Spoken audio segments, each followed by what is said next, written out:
आम आदमी पार्टी के नेता अपने ही बिछाए जाल में फंस गए हैं। पार्टी के नेता अपने कारनामों की वजह से ईडी के रडार पर हैं। वहीं दूसरी तरफ कोर्ट से भी आम आदमी पार्टी के लिए बुरी खबर आ रही है। पार्टी के मुखिया अरविंद केजरीवाल ने बड़ी बड़ी बातें कर दिल्ली में सरकार बनाई थी। दिल्ली की जनता को लगा कि केजरीवाल कुछ अच्छा करेंगे, लेकिन केजरीवाल ने अपने लिए अच्छा सा शीश महल जरूर बनवा लिया। केजरीवाल जो कहते थे कि हम 2 कमरों के फ्लैट में रह लेंगे, वो अब शीश महल में रह रहे हैं और दिल्ली की जनता को केजरीवाल फ्री में प्रदूषण भी दे रहे हैं। दिल्ली से प्रदूषण खत्म करने में केजरीवाल नाकाम साबित हो रहे हैं। वहीं राजनीति से भ्रष्टाचार खत्म करने का दावा कर सत्ता में आने वाली पार्टी के बड़े बड़े नेता भ्रष्टाचार के मामले में सलाखों के पीछे जा चुके हैं और केजरीवाल को भी ईडी पूछताछ के लिए बुला रही है, लेकिन केजरीवाल ईडी के सामने नहीं जा रहे हैं। क्या केजरीवाल को भी गिरफ्तारी का डर सता रहा है?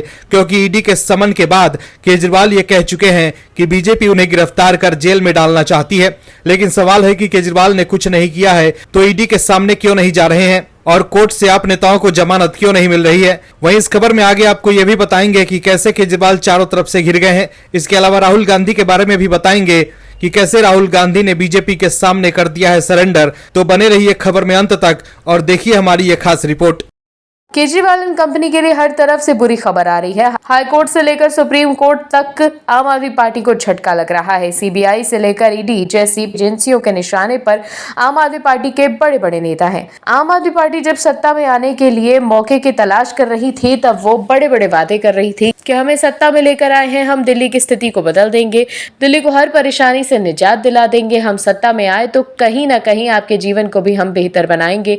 लेकिन हुआ उसका ठीक उल्टा। जैसे ही दिल्ली की जनता ने उन्हें गद्दी सौंपी, केजरीवाल की पार्टी भ्रष्टाचार की नीति बनाने में लग गई, जिसके कारण दिल्ली की परेशानी भी जस की तस बनी हुई है।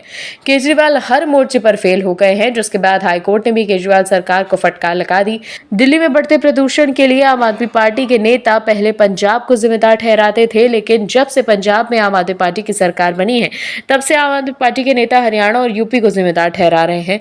लेकिन हाई कोर्ट ने केजरीवाल सरकार को एक्सपोज कर दिया है। प्रदूषण की वजह से राजधानी दिल्ली में जो संकट है, उसके लिए आम आदमी पार्टी जिम्मेदार है। हाईकोर्ट ने दिल्ली सरकार के वन विभाग को फटकार लगाते हुए ये बात कही। पेड़ों को काटने के लिए बिना वजह बताए अनुमति देने को लेकर के कोर्ट से नाराजगी जाहिर की और प्रदूषण को लेकर कई अहम बातें कही। जस्टिस जसमीत सिंह की बेंच ने कहा कि पॉल्यूशन की वजह से दिल्ली के नागरिक जिस हाल में हैं, उसके लिए आप दिल्ली सरकार जिम्मेदार है। आनंद विहार में एक मशीन है, इसमें अधिकतम 999 तक रिकॉर्ड किया जा सकता है और ये इसे छू रहा है। आम आदमी पार्टी दिल्ली सरकार लोगों को गैस चैम्बर में रखना चाहते हैं, संवेदनशीलता का अभाव है। कोर्ट ने ये टिप्पणी एक अवमानना याचिका पर सुनवाई के दौरान की, जिससे वन विभाग के अधिकारियों की ओर से बिना कारण बताए पेड़ काटने की अनुमति देने को लेकर दायर किया गया था। अवमानना याचिका को एक्टिविस्ट भवरीन कंधारी ने दायर किया है। उन्होंने 28 अप्रैल 2022 के कोर्ट के आदेश की अवहेलना का आरोप लगाया है। अधिकारियों के रवैये पर जज ने कहा कि अधिकारियों को पेड़ों के संरक्षण की महत्वपूर्ण जिम्मेदारी दी गई थी, लेकिन वो अदालत के आदेशों का खुलेआम उल्लंघन कर रहे थे। कोर्ट ने कहा कि हम आपको किसके लिए संवेदनशील होने को कह रहे हैं, आप समझ ही नहीं रहे। ये कर्तव्य का त्याग और कोर्ट के आदेश का अपमान है। विकास और प्रकृति के लिए बैलेंस बनाना बहुत जरूरी है और साथ ही कोर्ट ने विकास कार्यों के दौरान पेड़ों को बचाते हुए वैकल्पिक रास्तों के जरिए प्रोजेक्ट्स पर काम करने के लिए कहा है। कोर्ट ने कहा कि विकास प्रकृति और विरासत के साथ चलनी चाहिए। हम आपके विकास के रास्ते में नहीं आ रहे हैं। यदि ट्रैफिक जैम है तो आपको सड़कें चौड़ी करनी पड़ेंगी। ये नहीं हो सकता कि आप 50 पेड़ काट दें। यदि कोई दूसरा रास्ता नहीं है तो आपको आगे नहीं बढ़ना चाहिए। पेड़ों को हटाया नहीं जा सकता, आपको कोई रास्ता तलाशना ही होगा। आखिर कॉलोनियां बिना पेड़ के कैसे हो सकती हैं? आपके विकास के रास्ते में कोई नहीं आ रहा, लेकिन विकास आगे बढ़ने वाले समाज की जरूरत है। केजरीवाल को सोचना चाहिए था कि वादे उतने ही करो जितने निभा पाओ। दिल्ली के सीएम केजरीवाल की मुसीबत कम होने का नाम ही नहीं ले रही। केजरीवाल एक मुसीबत से निकलते हैं तो दूसरी में फंस जाते हैं। केजरीवाल और उनके नेताओं ने इतना रायता ही फैला दिया है कि उसे समेटते समेटते कहीं पूरा दल ही जेल में ना पहुंच जाए। केजरीवाल ने राजनीतिक सत्ता को सुख समझकर भोगना शुरू किया, वही केजरीवाल की गले की फांस बन गई है। शराब घोटाला मामले में केजरीवाल ईडी के सामने गुरुवार को पेश नहीं हुए, लेकिन इससे उनकी मुश्किलें कम नहीं हुई। वहीं शराब घोटाला मामले में ईडी की कार्रवाई के अलावा केजरीवाल को एक और जांच के मामले की पूछताछ का डर सता रहा है कि कहीं ऐसा ना हो कि इससे बचें तो उसमें न फंस जाएं। केजरीवाल की दुर्दशा ऐसी हो गई है कि इंसान हर चीज से बचने का उपाय सोचता है तो तो दूसरे में फंस जाता है। केजरीवाल के सिपह सलाहकारों ने शायद उन्हें ठीक से राय नहीं दी कि साहब गड़बड़ी उतनी ही करो कि काम में चल जाए, क्योंकि आटे में नमक तो चलता है लेकिन नमक में आटा डालोगे तो सबको पता तो चल ही जाएगा। ऐसा ही हो रहा है। शराब घोटाले में ईडी की जांच जारी है। इसी बीच अब शीश महल मामले में केजरीवाल की आफत भी बढ़ सकती है। ईडी के बाद अब एनजीटी भी एक्शन में है। एनजीटी ने दिल्ली के मुख्यमंत्री अरविंद केजरीवाल के आधिकारिक आवास पर हुए निर्माण में पर्यावरण मानदंडों के कथित उल्लंघन के आरोपों पर संबंधित पैनल की ओर से रिपोर्ट नहीं सौंपे जाने पर निराशा जताई। ये देखते हुए कि तथ्यात्मक स्थिति का पता लगाने के लिए इस साल मई में गठित किया गया पैनल एनजीटी के निर्देशों का पालन करने में विफल रहा है, ट्रिब्यूनल ने उसे फौरी राहत भी प्रदान की। एनजीटी ने पैनल को रिपोर्ट दाखिल करने के लिए 4 और हफ्ते का समय दिया है। एनजीटी ने पैनल को यह भी चेतावनी दी कि इस मोहलत के बाद भी रिपोर्ट प्रस्तुत करने में आप विफल रहने पर जुर्माना लगाया जाएगा। साथ ही एनजीटी ने चेतावनी दी कि ऐसा नहीं करने पर राज्य के मुख्य सचिव को उसके सामने पेश होने के लिए समन जारी किया जाएगा। ट्रिब्यूनल के 9 मई के आदेश के अनुसार इस मामले की जांच के लिए दिल्ली सरकार के मुख्य सचिव, प्रमुख सचिव, दिल्ली शहरी कला आयोग के एक नामित सदस्य और उत्तरी दिल्ली के जिला मजिस्ट्रेट की एक संयुक्त समिति का गठन किया गया था। एनजीटी एक याचिका पर विचार कर रही थी जिसमें आरोप लगाया गया है कि दिल्ली में सीएम निवास के रेनोवेशन के दौरान पीडब्ल्यूडी की ओर से स्थायी और अर्ध स्थायी निर्माण किए गए, जिसमें 20 से ज्यादा पेड़ों को काटा गया। आपको बता दें, बीते कुछ महीनों से मुख्यमंत्री केजरीवाल का आधिकारिक आवास सियासत के घेरे में है। सीएम केजरीवाल के नए आधिकारिक आवास के निर्माण में कथित अनियमितताओं और कदाचार के आरोपों को जांच के लिए सीबीआई ने सितंबर में प्रारंभिक जांच दर्ज की थी। बीजेपी और कांग्रेस नेताओं ने आरोप लगाया कि सीएम के आधिकारिक आवास के नवीनीकरण पर 40 करोड़ रुपए से ज्यादा सार्वजनिक धन खर्च किया गया है। वहीं सत्तारूढ़ आम आदमी पार्टी ने किसी भी गलत काम के आरोपों को खारिज कर दिया है। केजरीवाल को जनता को बताना चाहिए कि इस चांदनी महल की जरूरत केजरीवाल को क्यों आन पड़ी है। पहले तो केजरीवाल कहते थे कि जी हम 2 कमरों के फ्लैट में रह लेंगे, लेकिन सत्ता में आते ही केजरीवाल ने अपने लिए शीश महल बनवा लिया। एक दौर था जब केजरीवाल के नेता कहते थे कि जी हमें राजनीति करनी नहीं आती। केजरीवाल साहब खुद इस बात को प्रमुखता से उठाते रहते हैं कि जी अच्छे स्कूल बनवाने हैं तो हमें वोट दो, अच्छी सड़कें चाहिए तो हमें वोट दो, अच्छा स्वास्थ्य चाहिए तो हमें वोट दो। केजरीवाल जब दिल्ली में सत्ता में आने के लिए कोशिश कर रहे थे तब वो कहते थे कि जी किसी भी काम को करने के लिए राजनीतिक इच्छा शक्ति की बहुत ज़रूरत होती है, लेकिन जैसे ही सरकार बनी केजरीवाल साहब के तेवर ही बदल गए। जो केजरीवाल कहते नहीं थकते थे कि हमें कोई लाव लश्कर नहीं चाहिए, हम सीधे साधे लोग हैं, वो अब शीश महल में रह रहे हैं और जैसे ही काम करने की बारी आई तो केजरीवाल की सिट्टी पिट्टी गुल हो गई। आज जब दिल्ली गैस चैम्बर बन गई है तो केजरीवाल और उनके नेता बहाने बना रहे हैं और कह रहे हैं कि जी इसमें हमारी गलती नहीं है। केजरीवाल के नेता फिर से बतौलेबाजी कर रहे हैं। दिल्ली में बढ़ते हुए प्रदूषण को लेकर के आम आदमी पार्टी बैकफुट पर है। पोल्यूशन को खत्म करने के लिए केजरीवाल खूब दावे करते हैं, लेकिन हकीकत कुछ और ही आती है। केजरीवाल की कथनी और करनी में इतना फर्क है कि चुनाव से पहले तो केजरीवाल के पास हर समस्या का समाधान होता है, लेकिन जब काम करने की बारी आती है तो केजरीवाल और उनकी पार्टी यू टर्न लेते हुए ब्लेम गेम खेलने लगते हैं।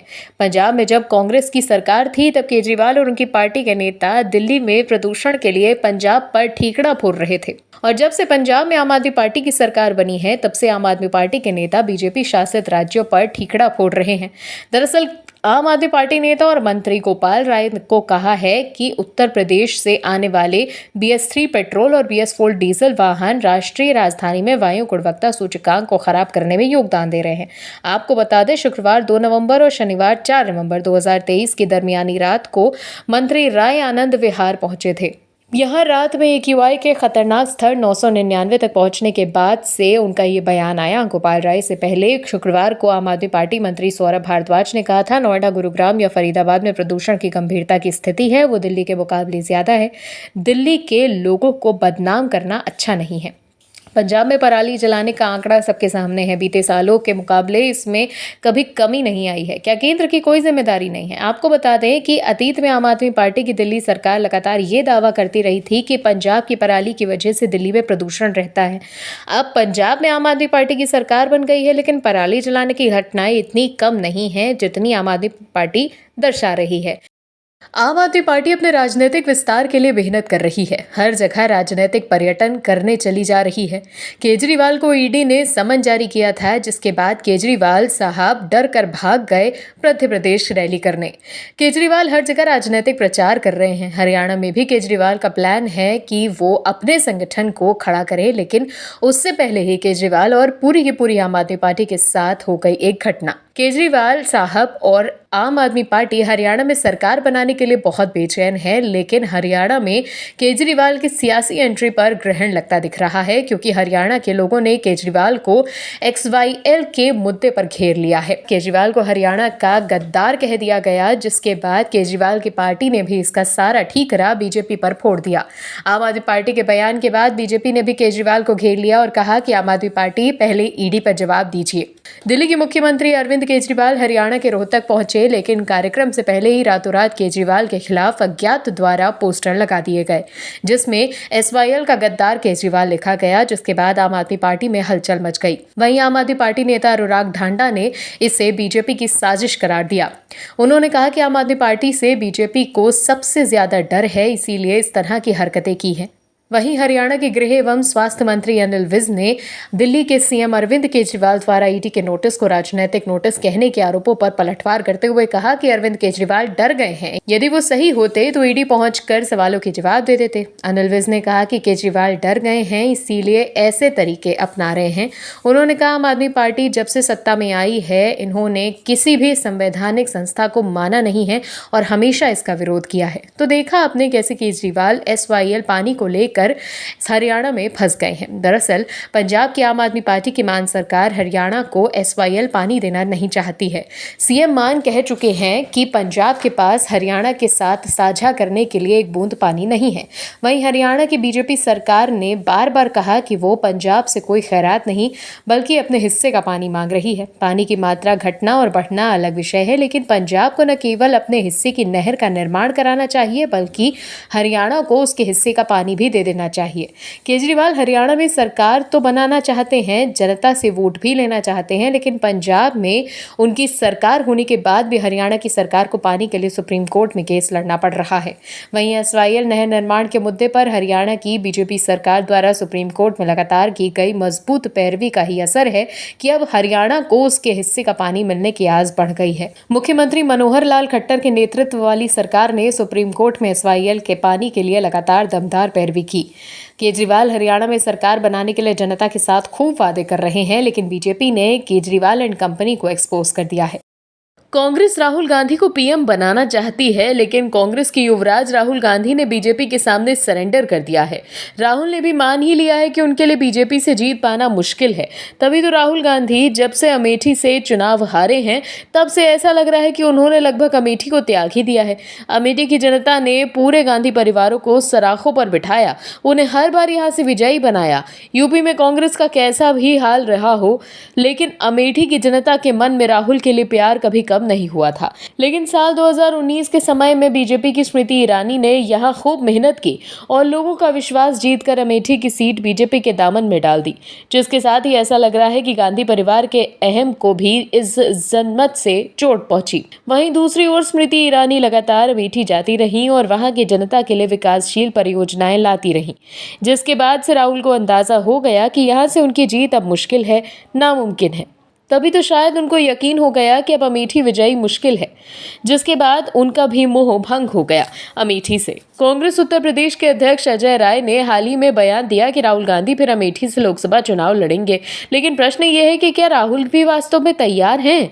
प्रश्न बेवजह भी नहीं है, बल्कि परिस्थितियां पूछ रही हैं। दरअसल 2019 का लोकसभा चुनाव बीजेपी की स्मृति ईरानी से हारने के बाद राहुल ने अमेठी से पर्याप्त दूरी बना ली है। वो तब से सिर्फ 3 बार अपने पुराने संसदीय क्षेत्र गए हैं। कांग्रेस की पूर्व अध्यक्ष सोनिया गांधी ने गांधी परिवार और कांग्रेस के लिए सुरक्षित मानी जाने वाली अमेठी संसदीय सीट 2004 में अपने बेटे राहुल गांधी के लिए रिक्त की थी। 2014 के लोकसभा चुनाव में भाजपा ने स्मृति ईरानी से उन्हें चुनौती दी। और 2019 में हरा भी दिया। इस चुनौती को लेकर कांग्रेस से सतर्क राहुल केरल के वायनाड में भी चुनाव लड़े थे, इसीलिए वहां से जीतकर संसद पहुंच तो गए, लेकिन फिर शायद उनका अपनी पारंपरिक सीट से मोह भंग हो गया।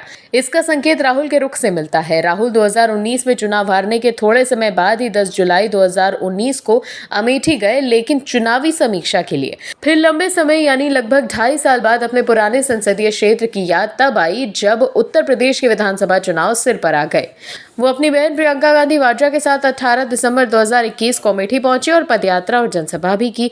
तब जनता के बीच दावा किया गया कि क्षेत्र से उनका संबंध राजनीतिक नहीं बल्कि पारिवारिक है। वहीं दूसरी ओर केंद्रीय मंत्री और बाल विकास मंत्री स्मृति ईरानी क्षेत्रीय सांसद होने के नाते लगातार वहां सक्रिय हैं। पिछले महीने अक्टूबर में उनके 3 कार्यक्रम हो चुके हैं।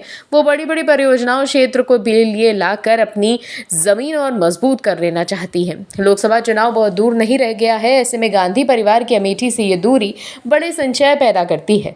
राहुल गांधी कहते थे कि अमेठी से हमारा पारिवारिक रिश्ता है, लेकिन 2019 में मिली हार से राहुल का मोह अमेठी से भंग हो गया है। राहुल को भी पता है कि स्मृति ईरानी को हराना उनके लिए असंभव जैसा है। और भी वीडियोस देखने के लिए चैनल को सब्सक्राइब करें और बेल आइकन को दबाएं।